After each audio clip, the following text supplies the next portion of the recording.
It's Tuesday, May 20th. In the headlines, government to review law on access to sex offenders registry. In business news, financial results out for companies on the Jamaica Stock Exchange. Regionally, Grenada and China to sign a new cooperation deal. And in sports, Reggae Girls to face United States on June 3. This is the news on PBC Jamaica. I'm Simone Absalom Gale.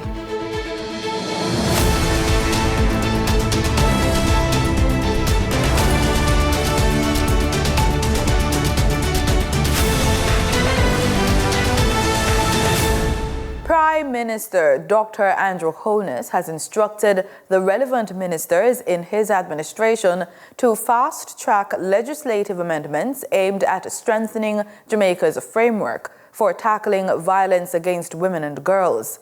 The directive came during Monday's cabinet meeting after Prime Minister Holness received a report from National Security Minister Dr. Horace Chang detailing recent cases of violence against women and girls. The latest incidents that have sparked national outrage include the tragic rape and murder of 9-year-old Kelsey Ferrigan, the discovery of remains believed to be those of missing UTech student Anissa Dilworth, and the assault of a nurse by a St. Andrew businessman. In related news, in response to the Prime Minister's instructions, the Holness administration is moving to review the law governing access to Jamaica's sex offenders registry.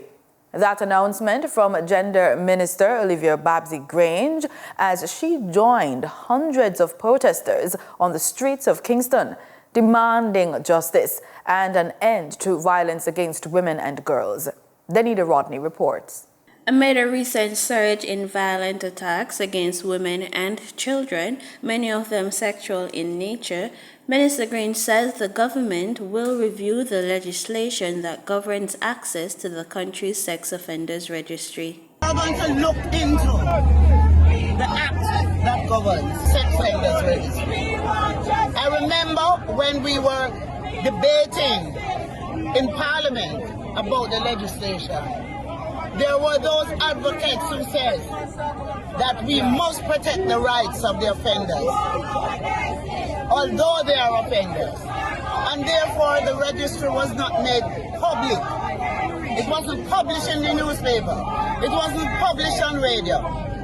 But the information can be accessed. But the ordinary woman and the little girl and the families do not understand the bureaucracy. They do not understand how to access these things. And so we have to make the information more available and more accessible to all. And so the Prime Minister has decided that he will treat with that.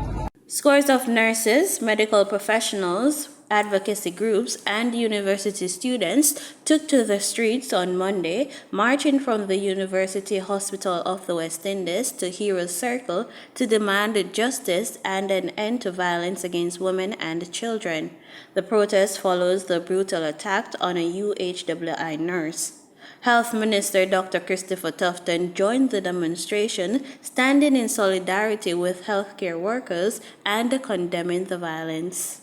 Take your feet from off our heads, right? Take your feet from off our heads, right? Take your feet from off our heads, right? Take your feet from off our heads. All right, so I'm here at the University Hospital at the West Indies main gate in full solidarity with the nurses behind me and staff at the hospital protesting the very brutal attack on a nurse last week.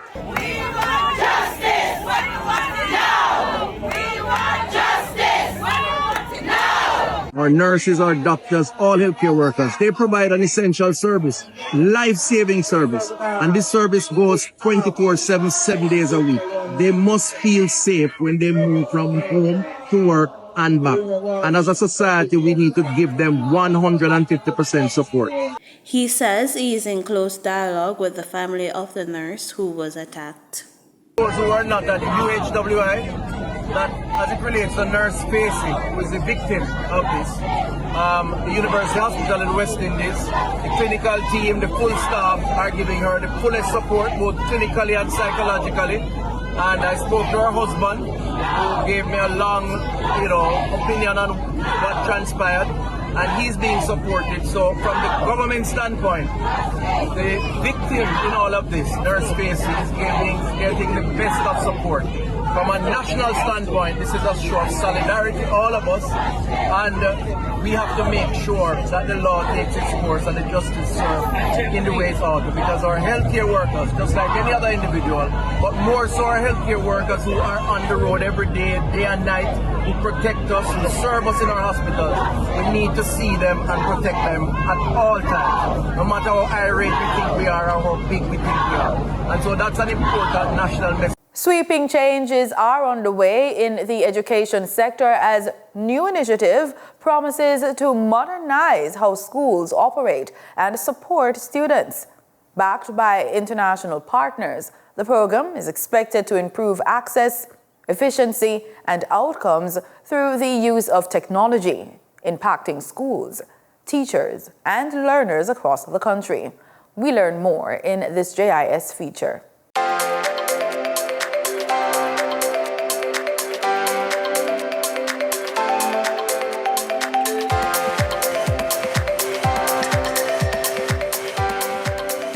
Digitalization is essential for the Education Ministry and the education sector at large, enabling real-time data access to enhance student learning outcomes. The SDG Joint Program on Digital Transformation for Education, a collaborative initiative by UNICEF, UNESCO, the World Food Programme, WFP, and the Food and Agriculture Organization, FAO, with funding from the Joint SDG Fund, aims to harness technology to improve education management. Through tools like the Education Management Information System, EMIS, the program will streamline school administration, enhance decision-making, and provide vital support to teachers and students. The objective of this joint program is to drive the digital transformation of the education system in Jamaica by prioritizing the digitalization of key processes in the education sector and promoting education digital solutions that will ultimately contribute to achieve better results. The initiative is aligned with the Ministry's need and strategic plans to help close the gap in education quality, student performance, teacher management, nutrition, and overall data management. Benefiting more than 450,000 students over 3 years, the SDG Joint Program on Digital Transformation for Education will create a student-centered data management system, enhance the school feeding program, improve effective policymaking, monitoring, and evaluation, as well as strengthen data governance by ensuring digital solutions are integrated across the education system and related sectors for better student outcomes. This initiative directly supports Sustainable Development Goal 4, ensuring inclusive and equitable quality education and promoting lifelong learning opportunities for all. The EMIS will allow us to monitor key educational indicators in real time. And with this system, the Central Ministry will be able to work with school leadership to more effectively bridge gaps, track student progress, and provide targeted interventions to those most in need. The system will vastly improve the quality of education being offered to students here in Jamaica, as the system is data-driven. The system will therefore provide opportunities for us to be engaged with data at a much faster rate and also more data than we would have had in the past. It also advances Sustainable Development Goal 2, Zero Hunger, by ensuring that students receive balanced and nutritious meals, improving their overall well-being and ability to learn. The Sustainable Development Goals, SDGs, are a global blueprint comprising 17 targets adopted by the United Nations to foster peace, prosperity, and a healthier planet by 2030.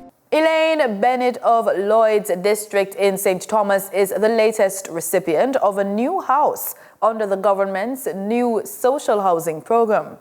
While reflecting on losing her house and all her belongings in a fire of unknown origin, Elaine Bennett expressed thanks to everyone who contributed to making her new home possible. I can remember the day when I was in Monday and I get the news that my house was on fire. You know, I'm just giving God thanks for all what He has brought me through because of grace and mercy. And I am thanking this company and this program for helping me to get in this house. Prime Minister Dr. Andrew Holness notes that the circumstances of the beneficiaries are different, but pointed out that they're all deserving. So you're going to use this as your residence, and I can see that it will be beneficial because this house is multi-generational. Yes. You will benefit, yes. Your daughter will benefit, tell them family, and this wonderful, beautiful little girl here, tell them, she will benefit as well. So this house will restore the family's savings and wealth and break intergenerational poverty.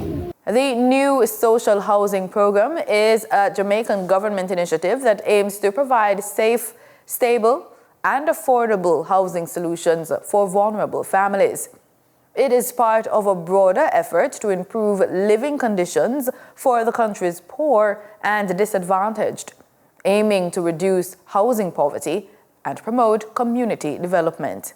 Time now for this week's Living Healthy Report. We focus on mental health.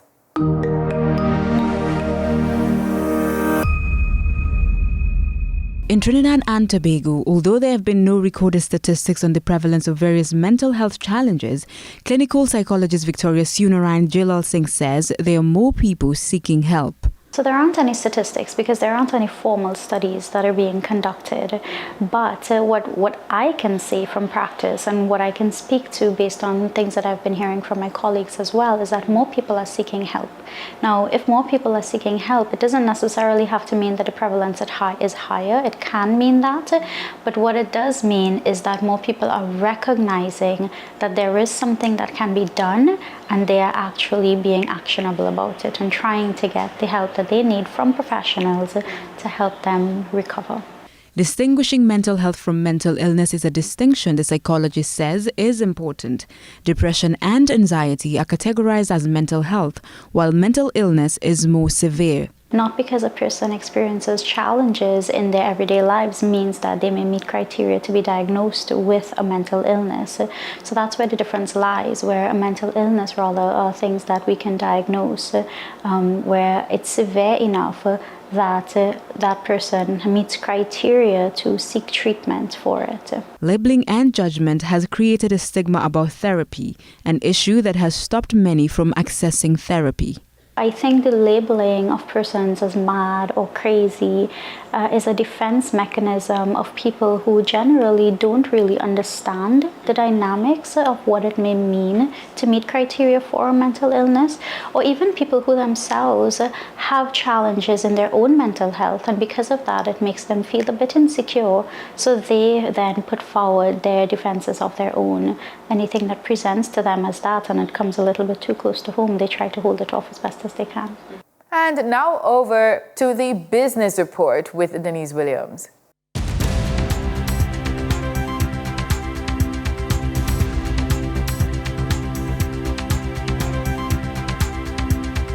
Welcome to today's business report. I'm Denise Williams, here to bring you the stories shaping the financial world and guiding your journey to smarter business decisions.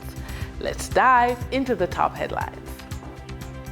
Financial results are out, and Cygnus Credit Investments Limited unaudited financials for the 9 months ended March 31, 2025 reports 9 months net profit of US $6.97 million.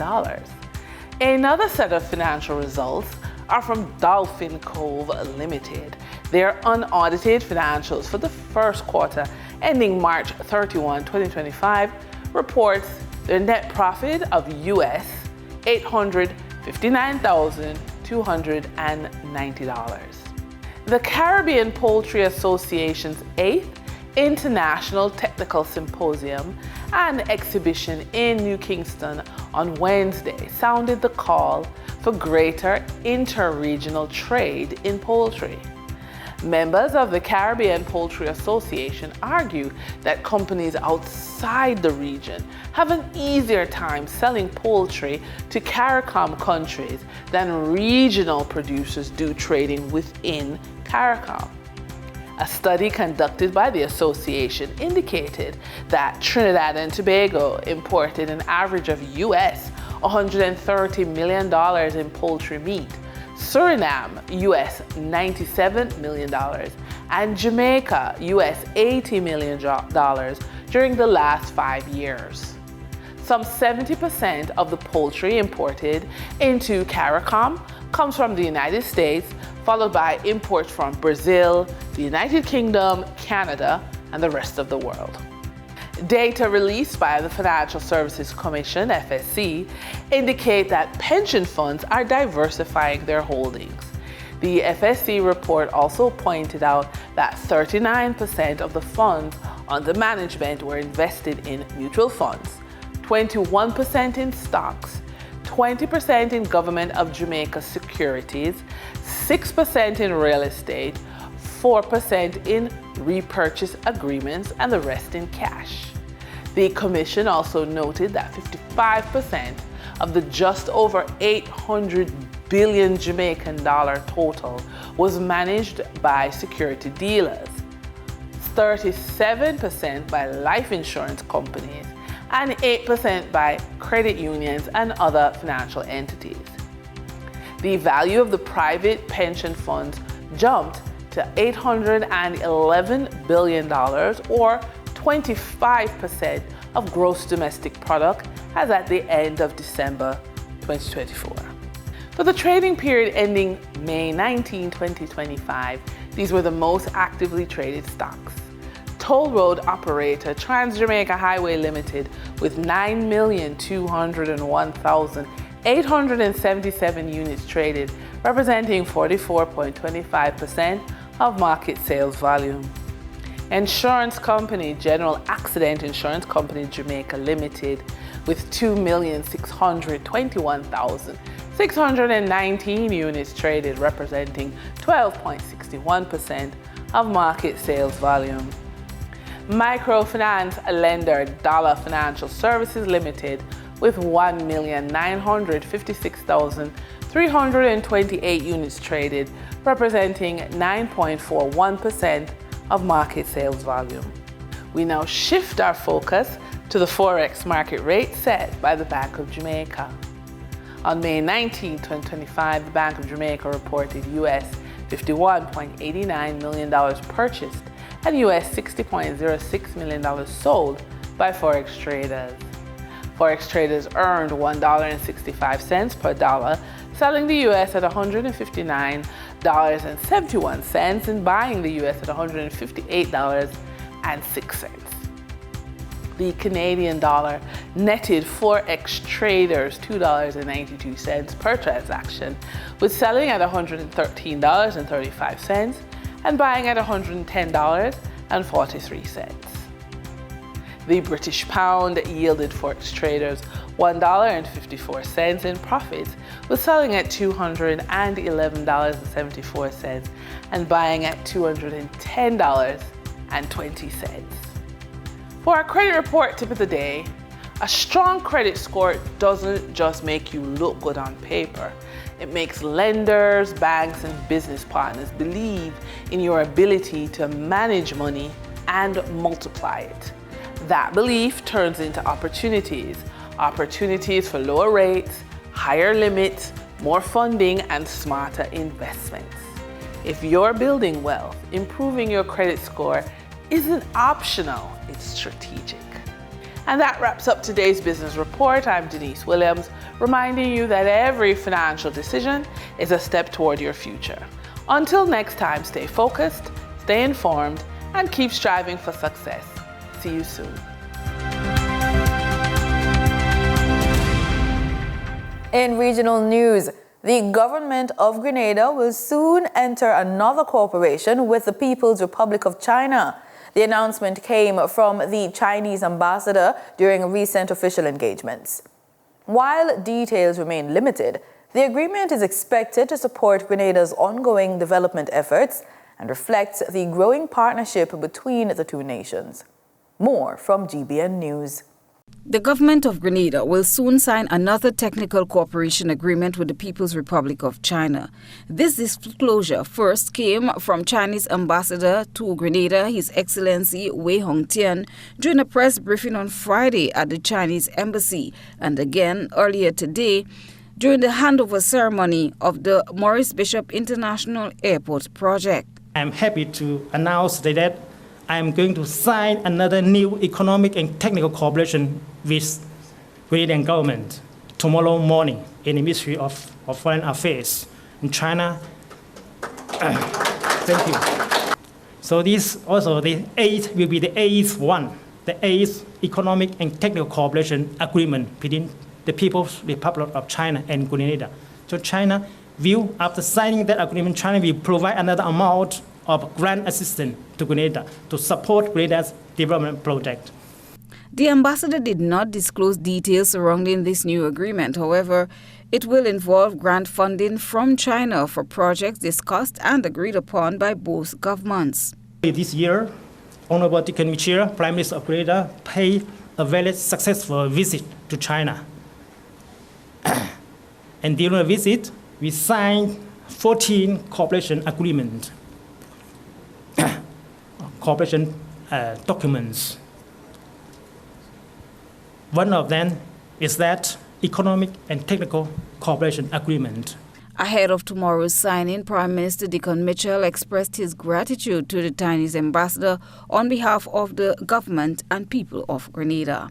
The mutual cooperation agreement signed between the government of Grenada and the government of China are all designed towards doing just that, improving the lives and livelihoods of our people. And so, Ambassador, I will give an early comment of gratitude and appreciation ahead of the signing of the second and new economic and technical cooperation agreement tomorrow morning, and place on record our deep gratitude and appreciation for this.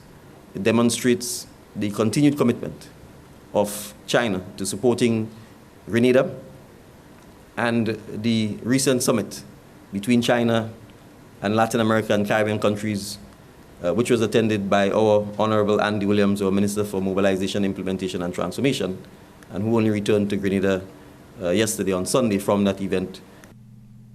This signing will be the 15th cooperation agreement signed between the two governments since the start of the year. 14 agreements were signed between St. George and Beijing on the visit of Prime Minister Mitchell to China in January. The Chinese ambassador, elaborating on his country's cooperation with friends and partners, said it is based on mutual respect, mutual benefits, and equality. The ambassador also noted that China provides different kinds of assistance based on the needs and requests of individual countries. Christina John, GBN News. The government of Barbados has ensured there is a framework that addresses new intellectual property with the development of a new cultural policy for Barbados. Minister in the Office of the Prime Minister with responsibility for culture, Senator Chantal Monroe-Knight, provided some insight. You would see a better and more coherent policy framework, Senator King, for how we kind of advance this. But also as well, I think it is, and I go back again to that word of how we empower the actors and how we kind of make space. One of the challenges, I think, when we look at AI and orange economy, we talk about policy and creating adaptive policy and regulation, is the recognition that, again, that we need to be continue to build capacity on this hand, build capacity for those within the cultural sector to create, as you said, to bring the images, to continue to write, so that the algorithms will automatically then begin to pick up those images, pick up those voices that belong to us, and that is important. The St. Lucia government's task force, through the Japanese government, has secured funds from the United Nations Development Fund to procure equipment to address sargassum buildup on the island's shores. The massive accumulation and stench of the seaweed are a cause for concern, not only for the fisheries sector, but also have implications for the health of residents and the tourism sector.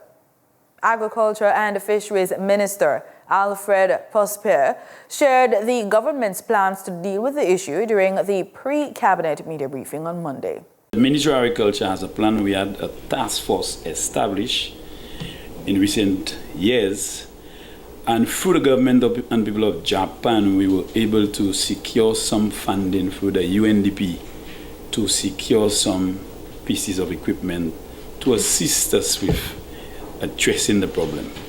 What I know is that some of these equipment, like a small tractor, a dump truck, and I was told also a boat, those pieces of equipment are in the making to assist us with helping to address the problem. As I said earlier, there are benefits of the sargassum. The fishers would tell you that there are some cases they would stop in close proximity to the sargassum, and the catch would be a lot more for some of the fishes. So it has a beneficial component to it, but I think the negative part of it is where it is causing serious unhappiness to residents, and we need to deal with it. I know recently, I think in the last 3 years, we did some work in terms of cleaning the beach in Miku, and I think as a government, we have to be concerned about the plight of the people, the concerns raised by persons, especially those persons who live in close proximity to the bay. And we are putting together a costing from fisheries, or my ministry to be exact, and we are hoping that we can come forward to present something to the cabinet in terms of how we can address the problem in the short term. We kick off our sports report with football. Reggae girl and Manchester City star forward Khadija Bunny Shaw will not be part of the Reggae Girls squad for their international friendly against the top-ranked United States in St. Louis, Missouri on June 3. While Shaw's absence is a significant loss, the Reggae Girls are eager for the challenge, viewing it as an essential part of their preparation for the 2027 FIFA Women's World Cup qualifiers in October. The Reggae Girls will also be without key players Rebecca Spencer and Drew Spence. Head coach Hubert Busby says the players' absence is an opportunity for younger players to rise to the occasion. We now turn our attention to cricket, as Cricket West Indies has revealed its squads for both the 50-over and A-team red ball matches as part of the upcoming home series against South Africa A, which will be held at the Darren Sammy Cricket Ground in St. Lucia from May 21st to June 11th. Nasir Mohammed reports. The chosen squads feature standout performers from the West Indies Championships and Breakout League tournaments. CWI's Director of Cricket, Miles Bascom, highlighted the developmental focus of the matches. He noted the value of exposing promising players to international level competition, calling the series a key component of CWI's long-term vision to expand the depth of talent in the Caribbean. Alec Athanaze will take the reins as captain of the 50-over side, while the leadership of the two A-team test squads will be split between Tevin Imlach and Jomel Warrican. Andre Coley has been tasked with overseeing preparations as head coach.